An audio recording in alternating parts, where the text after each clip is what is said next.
বন্ধুরা, তোমরা অনেকেই আমাকে বলছিলে জীবনের প্রবাহমানতা এই চ্যাপ্টার থেকে আর একটা পার্ট নিয়ে আসতে। আমি আগের ভিডিওতে তোমাদের এই চ্যাপ্টারে 2 মার্কসের সাজেশনের একটা পার্ট নিয়ে এসেছিলাম।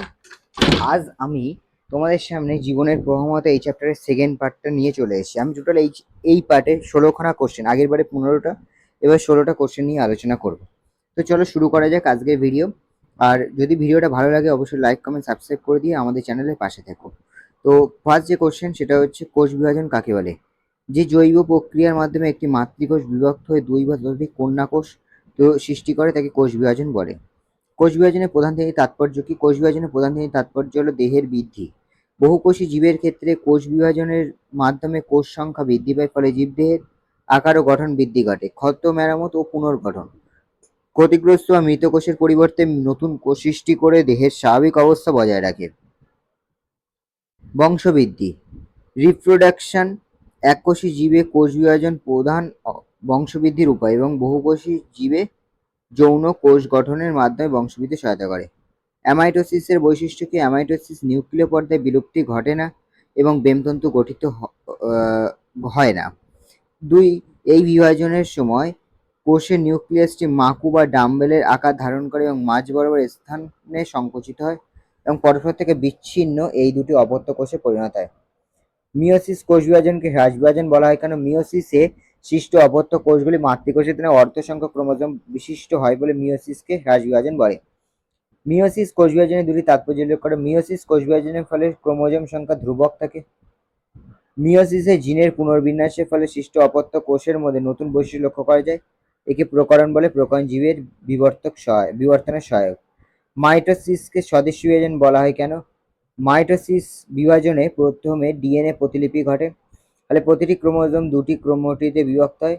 পরবর্তী ধাপে বিশেষত অ্যানাফেজ পর্যায়ে এই ক্রোমাটিডগুলো সমানভাবে দুই বিপরীত মেরুতে সরে যায়। এর ফলে প্রতিটি কন্যা কোষ সমান সংখ্যক একই ধরনের ক্রোমোজোম লাভ করে। এই প্রক্রিয়ার মাধ্যমে ক্রোমোজোম সংখ্যা অপরিবর্তিত থাকে। জিনগত স্থিতিশীলতা উৎপন্ন কোষগুলির গঠন কার্যত মাতৃকোষের মতোই হয়, তাই মাইটোসিসকে স্বদেশী বিভাজন বলা হয়।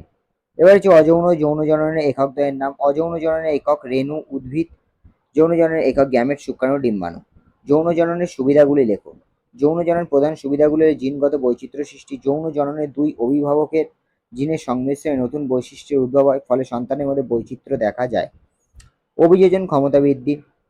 জিনগত বৈচিত্র্য বলে জীব পরিবেশের পরিবর্তনের সাথে সহজে খাপ খাইয়ে নিতে পারে। প্রাকৃতিক নির্বাচনের সহায়ক।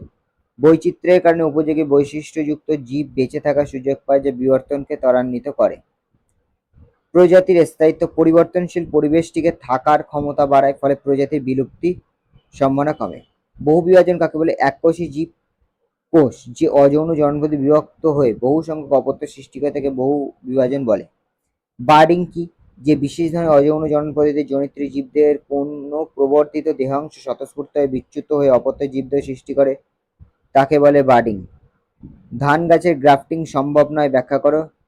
গ্রাফটিং সফল হওয়ার জন্য স্টক ও সায়ানের মধ্যে ক্যাম্বিয়াম স্তরের সংযোগ অত্যন্ত গুরুত্বপূর্ণ। এই ক্যাম্বিয়াম কোষ বিভাজনের মাধ্যমে নতুন ভাস্কুলার টিস্যু তৈরি করে, যা দুই অংশকে যুক্ত করে।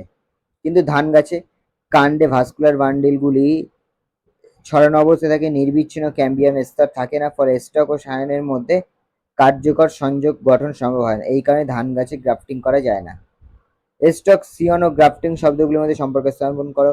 স্টক সিয়ন ও গ্রাফটিং এই তিনটি পরস্পর সম্পর্কিত ধারণা যা উদ্ভিদের অঙ্গজ জননের একটি বিশেষ পদ্ধতির সঙ্গে যুক্ত। স্টক যে উদ্ভিদের মূল সহ নিম্নাংশ ব্যবহৃত হয় এবং যার উপর অন্য অংশ সংযুক্ত করা হয়। সিয়ন অন্য একটি উদ্ভিদের ডাল বা কুড়ি যা স্টকের উপর স্থাপন করা হয়। গ্রাফটিং স্টক ও সিয়নকে এমনভাবে সংযুক্ত করার প্রক্রিয়া যাতে তারা একত্রে বৃদ্ধি পেয়ে একটি নতুন উদ্ভিদ গঠন করে।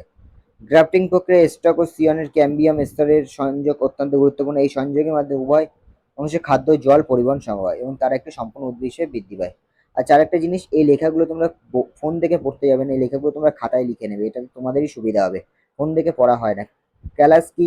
13 নম্বর কোশ্চেন। ক্যালাস হলো উদ্ভিদের ক্ষতস্থানে কোষ বিভাজনের ফলে উৎপন্ন অবিভাজিত কোষ সমষ্টি। কলাকর্ষণ বা টিস্যু কালচার কাকে বলে? কলাকর্ষণ বা টিস্যু কালচার হলো এমন একটি জৈব প্রযুক্তিগত প্রক্রিয়া যেখানে উদ্ভিদের কোনো ক্ষুদ্র অংশকে জীবাণুমুক্ত পুষ্টি মাধ্যমে উপযুক্ত পরিবেশে বৃদ্ধি করে নতুন উদ্ভিদ সৃষ্টি করা হয়। যৌনক্রম যৌন জননকারী কোনো জীবের চক্রে জীবনচক্রে হ্যাপ্লয়েড ও রিপ্লয়েড যৌনুর পর্যায়ক্রমিক আবর্তনকে যৌনক্রম বলে।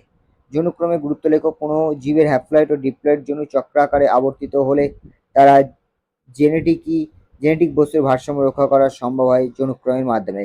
Thanks for watching. যদি ভিডিওটা আজকের ভিডিওটা এই পর্যন্ত, যদি ভিডিওটা ভালো লেগে থাকে তাহলে অবশ্যই লাইক কমেন্ট সাবস্ক্রাইব করে দিও।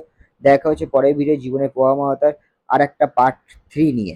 আমরা আগে একটা ভিডিও বানিয়েছিলাম, এটা পার্ট 2, আর তারপরে একটা 10 থেকে 12খানা কোশ্চেন নিয়ে একটা আমি একটা সাজেশন দেবো। সেইগুলো এই টোটাল 30 থেকে 40টা কোশ্চেন যদি তোমরা ঠিকঠাক করতে পারো, আমি মনে করি জীবনের প্রবাহমাতা এই চ্যাপ্টার নিয়ে তোমাদের আর কোনো রকম কিছু সমস্যার হবে না। তো দেখা হচ্ছে